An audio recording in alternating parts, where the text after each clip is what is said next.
या सो सस्पेक्टेड कुछ मिला क्या और अपडेट क्या है? अभी जैसे हम लोग प्रिलिमिनरी इन्वेस्टिगेशन में पता चला है कि आज सुबह 3:30 बजे के आसपास एक अभी जो हमारा राजू देव है यहाँ पे जो घर पे सो रहा था, घर के अंदर बाहर से एक क्रूड पेट्रोल बम फेंका गया है। तो उसके इम्पैक्ट से थोड़ा सा दीवार वगैरह डैमेज तो नहीं हुआ है, लेकिन थोड़ा पीसेस वहाँ पे हो चुका है। और उसमें एक पाइप भी वो यूज़ किया था। वो पाइप जब बम फटा है तो उसका एक गाड़ी का साइड मिरर भी थोड़ा सा डैमेज हुआ है। सर इसमें एक्सक्लूसिव का सर क्या कुछ?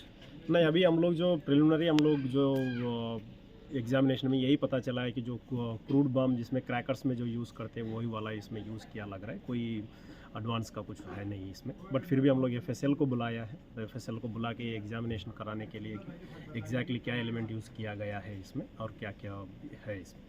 उसके अलावा हम लोग बीडीडीएस को भी बुलाए थे, तो बीडीडीएस ने भी यहाँ पे आके पूरा सर्च किया है। तो और कोई कुछ रेमनेंट्स या फिर दूसरा बम वैसा कुछ है ही नहीं अभी तक। और जहाँ तक इसमें जो फर्दर इन्वेस्टिगेशन का सवाल है, हम लोगों ने ये इनसे कंप्लेनेंट से और लोकली बात करने के बाद इसे निकल के आया कि ये इसका कुछ पर्सनल एनिमिटी हो सकता है किसी के साथ। तो वो हम लोग उस एंगल में हम लोग एक्सप्लोर कर रहे हैं।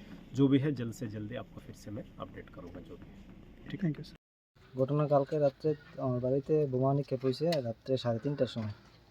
তার মধ্যে আমার সন্দেহ হয়েছে যে আমার পাড়ার যে লোকটি থাকতে পারে এই ঘটনার অপরাধী, তাদের সঙ্গে মধুপুরের দুজন ছেলে আছে, আকাশ দে, বলরাম দত্ত, তাদের বাড়ি মধুপুর এরিয়াতে।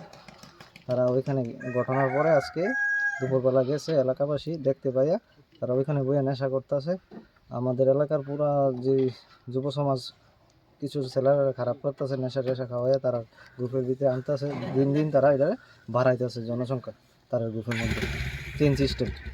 এই তারা হঠাৎ করে গেছে একটা বোলারো গাড়ি নিয়ে গিয়া গাড়ির থেকে 50 হাত দূরে তারা বইয়া নেশা করতেছে। এর মধ্যে এলাকাবাসী দেখা তারা ভাই দৌড় মারছে, গাড়িটারি ফালাইয়া দৌড়াইয়া কিছুক্ষণ আধা কিলোমিটার মতো দৌড়াইয়া দৌড়া এলাকাবাসী কিছু মারধর কইরা থানার আন্ডারে দিয়েছে। থানা এটা ইনকোয়ারি করবো। মানে যারা ধরে যাচ্ছে পুলিশ তারাই কি করছে আপনার বাড়িতে দেখছেন? তারা হচ্ছে এটা যুক্ত আছে, আমাদের পাড়ারও আছে দুজন ছেলে। মানে কি কারণে আপনার বাড়িতে এই বোমা নিক্ষেপ করার ওইখান থেকে কারণে? আমরা উঠাই দিয়ে সরাই দিয়ে অনেক লিখে তারা শুদ্ধ তারা একটা চেইন সিস্টেমে একটা চক্রান্ত করতেছে।